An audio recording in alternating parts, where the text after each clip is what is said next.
Well, welcome to our devotional. It's good to be here with you. I want to start right away with a question, and the question is this. Have you ever been in a cave? Have you ever taken a guided tour of a cave? And you probably did. Most people have. And you get in line behind the tour person, and they take you maybe into an elevator to get down, or maybe they take you down some steps and open up a door and then close the door, and you're in the cave and you're walking along seeing those stalactites and the stalagmites and all the formations, and it's very pretty. And you get down in there and the guide says, we're going to turn off the lights because I want you to experience what it's really like in a cave. And they do that. They turn off all the lights, and what do you see? Absolutely nothing. When you're in a cave and they turn off lights, you can't even see your hand in front of your face. Everybody tries to do that. They put their hand, you can't see anything. Absolutely nothing. Because it takes light to illuminate something, and there's no light, zero light in a cave, so you can see nothing because nothing is illuminated. I was thinking it might be horrible to be in the middle of a cave and lose your light and be in total darkness. How in the world would you get out? I mean, you couldn't figure out, you had to go feeling around trying to find the entrance, and how would you know which one you came in? And you'd probably never get out. They would be totally lost in a cave without some light. Well, I want you to consider this. I want you to pretend that you're driving a car. And you're driving down the street, you come to an intersection, and the light turns red. What do? You stop. You don't want to go through that light, because you go through the light, somebody from the other direction where it's green is going to hit you. And you sit there and the light turns green and you start going again, and you see a school bus on the other side of the street, and it stops and it turns its flashes on. And what do? Well, you stop, because that's the law. You have to stop when a school bus stops, and the school bus lets off the kids and the kids get on, and it goes on, the lights go off, and you continue on your way. And you come to a place where there's this flashing yellow light. And what do? Well, you're careful, because the flashing yellow light says caution. Be especially careful during this spot. And you do that. A little while later, you're driving down the road, and in the rearview mirror, you see red and blue lights. And you pull over right away, because there's an emergency vehicle that needs to get by you. You see, lights are needed to see things, but also lights are used to guide people. And when you're driving, lights often guide what you should do, guide you in what you should do, and guide you in what you shouldn't do. Let me ask you this question. Have you ever gotten a postcard from somebody who was on vacation? Oh yeah, sure, everybody's gotten postcards from people that were on vacation.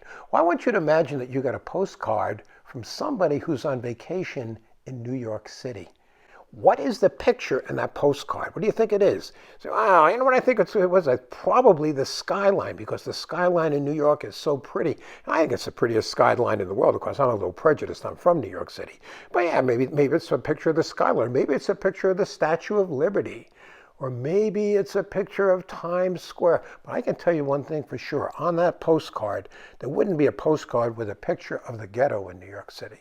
Like all cities, New York City's got ghettos in it. They wouldn't show pictures of a ghetto on a postcard. It wouldn't show a picture of a bum that was passed out sleeping in the gutter.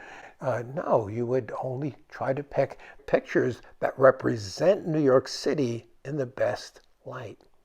Now, what does this all have to do with our passage today? What is the idea that you can't see unless you have light to illuminate what you're looking at? And sometimes light guides you in what you should be doing. And the postcard is a good representation of the place that it comes from. What do those three ideas have to do with today's passage? Well, I'm going to read our passage and see if you can figure out what the passage is all about. And it's Jesus who is speaking. Now, you need to know that in this time, when Jesus spoke these words, he was talking to people who believed in him. He was talking to his disciples. If you're a Christian, he was talking to you. I'm a Christian, he was talking to me. He's talking to those people who are his people. And in Matthew 5:14 through 16, Jesus says this.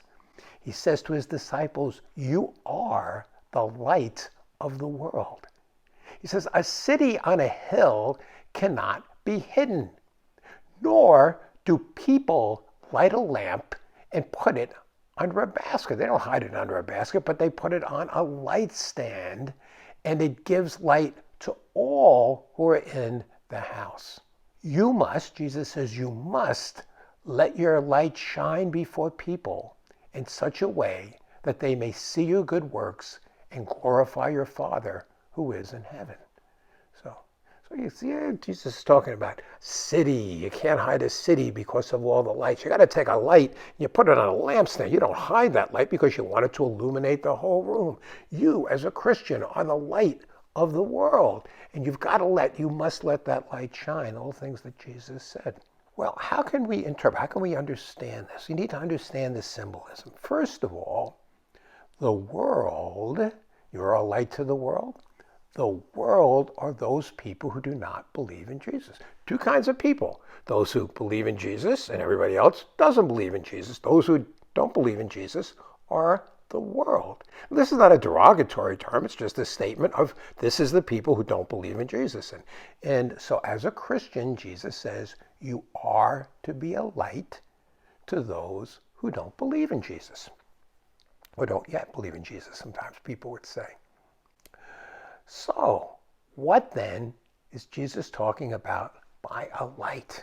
What is the light? Well, the light is Jesus. We know that because Jesus says that he is the light of the world. He said that in another place. But the light is who Jesus is, that Jesus is the Messiah, the Son of God. Jesus is God. That is the light. The light is when Jesus teaches that if you believe in him and are sorry for your sins, you go to heaven. You'll be with him forever. You get a resurrected body. Those kinds of teachings, those are all part of the light. The light is what Jesus wants his people, his disciples, to do. All that is the light. Now, who is the light? Jesus says, you are the light. You see, you are Jesus' representative.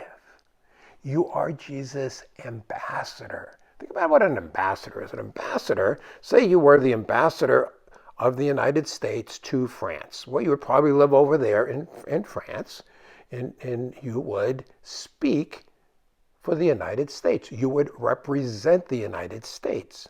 You would be the ambassador of the United States, speaking for the United States to the French government. As a Christian, you are Jesus' ambassador. As a Christian, you are Jesus' representative. You are a postcard for Jesus.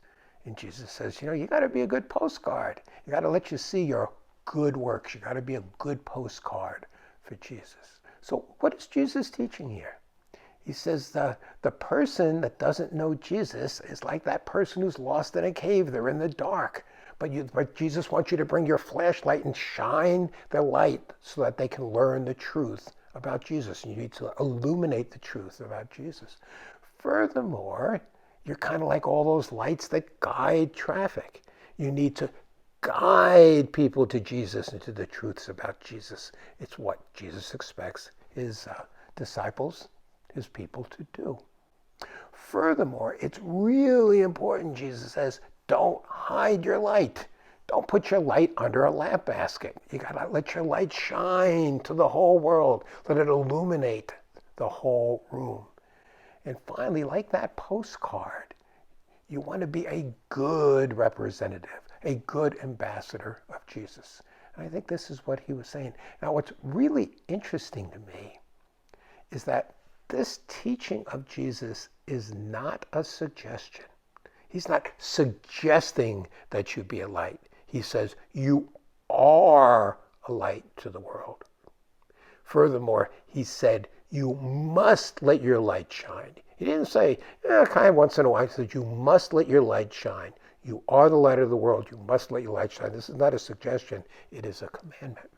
Now, this teaching of Jesus is some of the hardest teaching for many, many, many Christians to do, to go and tell others about Jesus, to point people to Jesus, to lead them to the truth of Jesus. It's very, very hard for many people to do.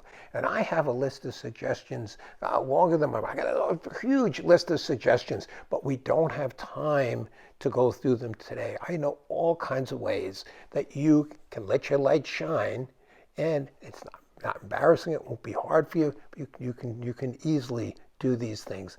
And next time we're going to spend the whole devotional just talking about suggestions about how you let your light shine to those who don't know Jesus. Well, until then, please, please, please let your light shine and be a good postcard for Jesus.